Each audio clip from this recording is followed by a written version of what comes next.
Welcome to my channel. My name is London and today we have some newness from Rare Beauty. I just picked these up from Sephora and I am such a Rare Beauty fanatic and I can't wait to try these out. I've been dying to try this powder. I have so many things from Rare Beauty that I like to have a full face of things. I'm kind of weird like that.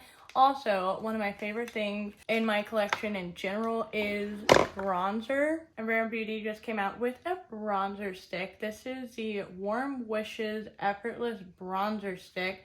And I got it in the shade Power Boost. And this is what it looks like. It fits the whole other aesthetic of Rare Beauty. And it has like a twist up. Let's see how much product we get. Oh, that's a lot. That is how much it twists up. The color looks really good. Let's do a little swatch. Ooh, super creamy. Oh, I love bronzer so much. Ooh, it has the kind of same feeling to it as the cream blushes, where it has a little bit of like a powdery finish. It feels really creamy, but then it kind of dries down to like a powder. Ooh. I'm excited. And the next thing is the Always an Optimist. What a tongue twister. Soft Radiance Setting Powder. And I just got it in the shade Light. Again, regular Rare Beauty packaging. Oh, okay. So you can lock it and then it has the little, what are those called? Holes where the powder comes out. And then you can twist it and lock it the other way. Oh, that's pretty handy. It would be really nice to use in traveling because I can tell you, I have traveled with a powder like this, and when you leave it in your bag and it gets all shaken up and you open the top and it just has powder everywhere, not fun. I'm gonna do my normal Rare Beauty routine with the illuminating primer, and then I'm gonna take the foundation in the shade 130 in, and I also have the concealer in the same shade. All right, I got my base done. I'm gonna start off with the setting powder. It does say that the setting powder is gonna blur and have a soft radiant finish. Let's test that out first. I just put a little bit into the cap and I'm gonna use my powder puff, what I normally use with setting powders. I'm gonna zoom you guys in just a bit. We're gonna do one side. Ooh, what do you guys think? Before and after. I'm not really seeing a lot of radiance. I feel like it mattified everything a lot more than I was expecting. Like, I feel like my whole side of my face got pretty matte. So if you're looking for it to give radiance, because I feel like this is more radiant if you ask like my definition of radiance, I guess is a better way to say what I'm trying to say. All right, setting powder is on, and I do think it did a pretty good job. It reminds me a little bit of the Fenty setting powder and also a little bit of the Laura Mercier. It does not have a scent that I can pick up really well, so that's good. Now let's try out this bronzing stick. I'm super excited for it. I typically put all of my cream contours over top of powder. I don't really have any that don't work that way. I'm just gonna start off with a little bit and see where that goes. Buffing motion works a little bit better.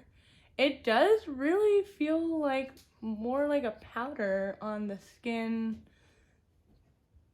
than a cream, because all of my cream bronzers are way more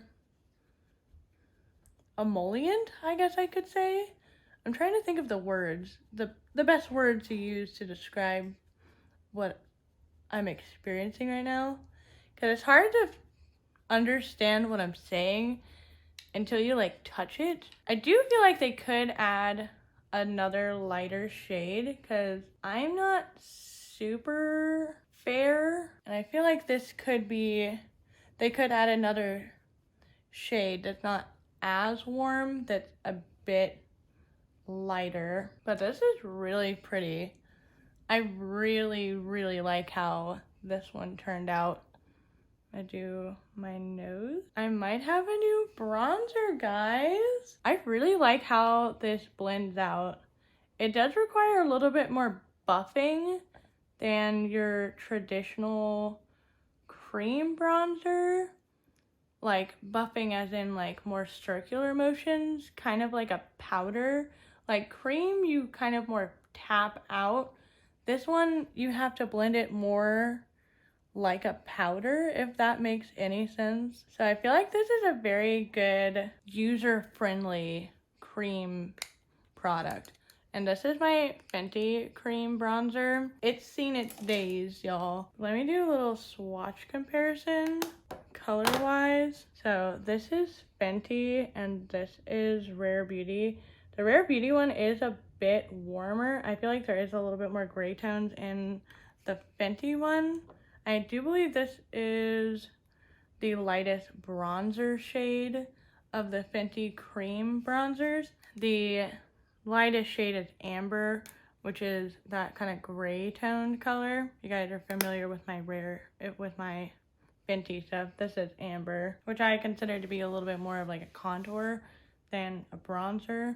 But if you're super, super fair, it can work really well. I'm actually kind of curious to see how this bronzer stick is gonna work on my eyes, just because it does have more of that like powdery finish. It also blended really well over the powder, the setting powder, which I completely forgot to mention. I'm just so used to doing my creams over setting powder, but I know some people really don't like to do that. But this would be my normal routine of things. I just use a little bit of the Rare Beauty eyeshadow primer, and then I'm just gonna run this bronzer around my eyes. I kind of want it to like blend into my regular bronzer, and then I'm just gonna use this big old brush because if I'm rushing out the door, this is most likely what I'd be doing. This blends so flawlessly. I'm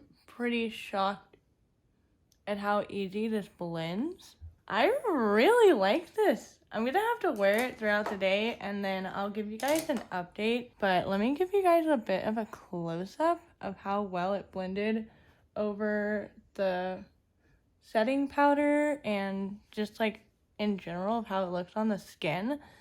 Even on my eyes, it looks really good. All right, I'm gonna go about my day. I'm gonna finish the rest of my makeup and I'll check back in with you guys a little bit later to see how this bronzer stick and setting powder work. I am familiar with the foundation and the concealer and how it wears on me. I'll see you guys in a few hours. All right, we are getting close to 7 hours of wear with the setting powder and the bronzer stick. And I gotta say, it's held up pretty well on my eyes, my cheeks, pretty much everywhere, all over my face. As you can see, I don't think it really faded at all. I think it still looks really, really good, even though I had a little bit of oil come through on my skin throughout the day. I do feel like this area where I put a lot of the powder does still look blurred, and even under my eyes it's still pretty matte, which sometimes under my eyes gets a little bit shiny and creasy, but it still looks really good. So I'm definitely going to be adding this to my Rare Beauty favorites, which pretty much the whole line is my favorite. And if you guys were curious, I do love the liquid blushes, the cream blushes, and the liquid eyeshadows are definitely hands down my favorite. And this bronzer stick might actually be my soon 5th favorite Rare Beauty product. But that is it for this video. I'll see you guys in the next one.